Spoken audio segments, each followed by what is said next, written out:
The film opens with a group of animal traffickers breaking into a zoo and secretly taking a lion cub. The sad animal is then loaded onto an aircraft and taken to a different location. The film's heroine, Elma, a 25-year-old girl, is presented to us. She loves animals and wants to be a pianist.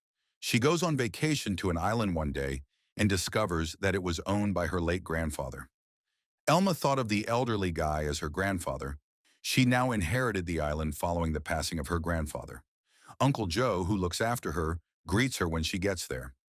On the island, there is a charming cabin that is peaceful and cozy for a holiday. Elma gets emotional while watching her grandfather's movies that evening. He says in one of the movies that a few years ago, a wolf named Snow showed up on the island out of nowhere, and they became close friends. The lion cub's jet encounters severe weather that night and crashes on the island. Fearful Elma goes outside her house to check, but because the island is so big, she finds nothing. A couple of men named Charles and Ellie show up on the island the following morning and set traps to catch Snow. They are desperate to relocate the intelligent wolf to their wolf park, as it turns out. Snow is eventually apprehended after some time, but she uses her cunning to escape before the authorities can reach her. After that, she swims to the opposite side of the island, where she encounters Elma. Elma then releases Snow after assisting her in escaping the last net trap. Elma eventually makes it to the scene of the plane disaster. Luckily, the lion cub's fall on a bird's nest is cushioned, preventing any injuries. The mother bird shows up at that precise moment and drops him, landing him squarely on Elma's arms. She brings the frightened little critter home. Snow also shows up there at the same time with her little cub. The fact that Elma has three wild creatures in her home surprises her. She calls Uncle Joe right away, and he advises her to notify the authorities because the animals can be hazardous. Additionally, he tells her that two park officials would be stopping by soon to find out where the lion is. Since Elma is aware of the zookeeper's cruelty, she chooses to conceal the animals when the rangers come on a boat in the following scene. She returns home after pretending to the rangers that she hasn't spotted any animals in the area. She is surprised to see Snow feeding the lion and her cub together. Elma feels happy that she is no longer responsible for the animal's food. Elma adores the two cubs as if they were her own children, and they become close over the course of the days. She gives the lion the name Dreamer and the wolf the name Jack. Unfortunately, the wolf rangers return to the island one day when Elma is out trying out for a record label, and this time they manage to catch Snow and take her away. Elma, on the other hand, is thrilled when she is hired. Her joy soon gives way to horror upon her return to the island. Nevertheless, as she discovers that the animals have completely destroyed her home, extreme hunger is the reason they did this. Elma worries and looks everywhere for Snow, but she can't find her.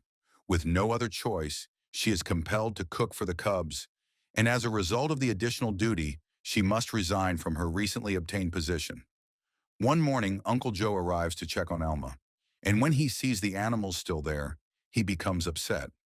He demands that they be taken to a zoo right away, but Elma explains that her grandfather wanted to be near animals. She also talks of the atrocities that would occur if the cubs are taken to a zoo. After hearing all of this, Uncle Joe is persuaded and gives Elma a tender embrace. These days, they spend the most of their time feeding and tending to the cubs. Elma is content with her life despite the fact that she is unemployed and has little time to play the piano. Her new pals love her just as much as she loves them. A year goes by in this manner, and the cubs are now adults. Uncle Joe is too afraid to approach the animals, so he gives them meat and other necessities from the city.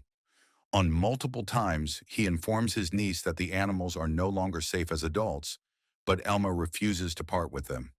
She has decided that she will take care of the two creatures and dwell on this island indefinitely. On a typical day, a mother and daughter arrive on a boat close to the island. When the young girl sees some lovely flowers, she asks her mother to take her there.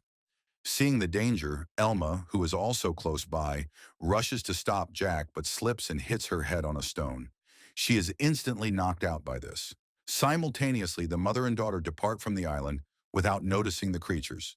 Soon after, Jack and Dreamer go up to Elma and make every effort, but without success, to wake her. They may have called for assistance throughout the hours they howled, but nobody came. Uncle Joe calls Elma multiple times the following morning, but she doesn't answer. so he suspects something is amiss and goes to the island to check. Unfortunately, he calls animal control right away after concluding that the animals have hurt her.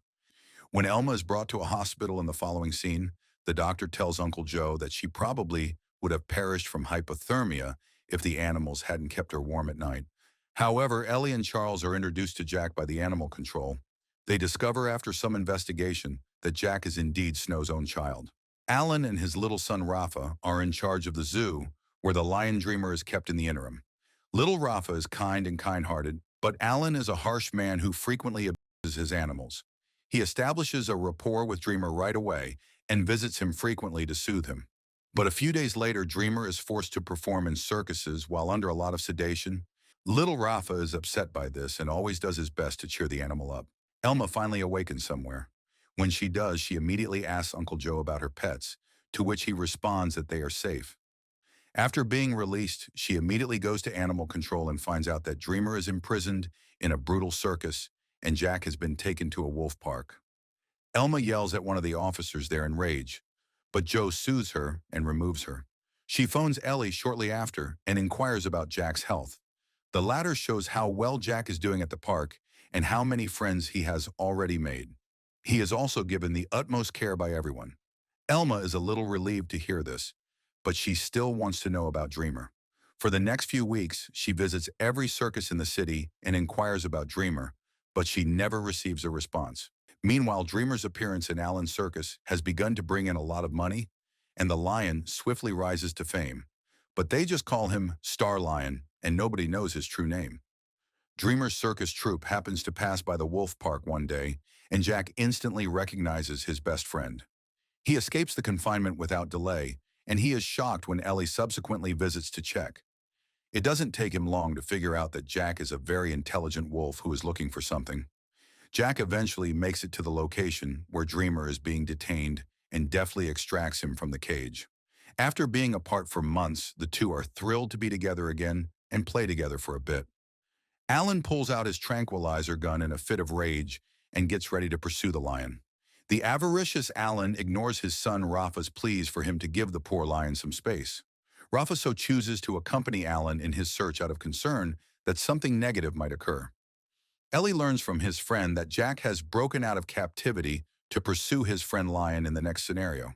The city is on heightened alert now that both animals have gone missing. Ellie visits the island that night and tells Elma everything. He also informs her that hunters and the government are after the two animals because they are on the loose. Ellie discloses that they had implanted a tracker inside Jack as Elma starts to worry. Their position is currently unclear owing to a bad connection, but the animals were last spotted close to a woodland. The two then make the decision to go find Jack and Dreamer. However, because of the animals' wanderings around the city, the inhabitants are unable to leave their houses. They even go into a department shop to look for food in one case. As a result, the police let the locals to shoot the animals right away. They encounter Alan and Rafa when they return to the woodland a few hours later. Jack blocks the avaricious circus owner's attempt to shoot Dreamer and takes the bullet instead. Jack faints instantly because the tranquilizer was intended for a lion. Little Rafa is alarmed by this, and as soon as the lion flees, he goes to Jack and takes out his tracking device and dart. In order to lessen the effects of the tranquilizer, he also gives him a tablet. The father-son team eventually makes their way to a bar, where Ellie and Elma greet them. As it happens, the two followed the tracker to get there. Not knowing about the tracker, Alan says he doesn't have it and dismisses them. However, Rafa tells Ellie and Elma everything while feigning to take a toilet break. Additionally, he leads them into the jungle, where they eventually run across Dreamer. After that, they track the lion until they arrive at a shed where Jack is sleeping. Fortunately, Rafa's fast thinking has already brought him to consciousness. Elma leads the animals via a secret passageway as the police arrive on the scene. Everyone must swim the entire distance because there isn't a boat. As a wolf, Jack jumps in right away, but Dreamer is hesitant since he is afraid of the water. Dreamer just turns around and returns to the jungle, despite Elma's best efforts to persuade him. A gunshot is heard shortly after, signaling that Dreamer is no longer with us, as a devastated Elma and Jack swim to the island. When she gets to the island, she starts crying uncontrollably, but all of a sudden, Dreamer shows up. As it happens, he returned to the woods merely to divert the policeman's attention. Everyone is pleased to see him again. Elma gives a piano concert in the last scene for a group of guests who had traveled by boat to her island. There, Dreamer and Jack reside as a single, contented family. Everyone is moved and delighted as Elma tells the audience about her pets as the film comes to a close.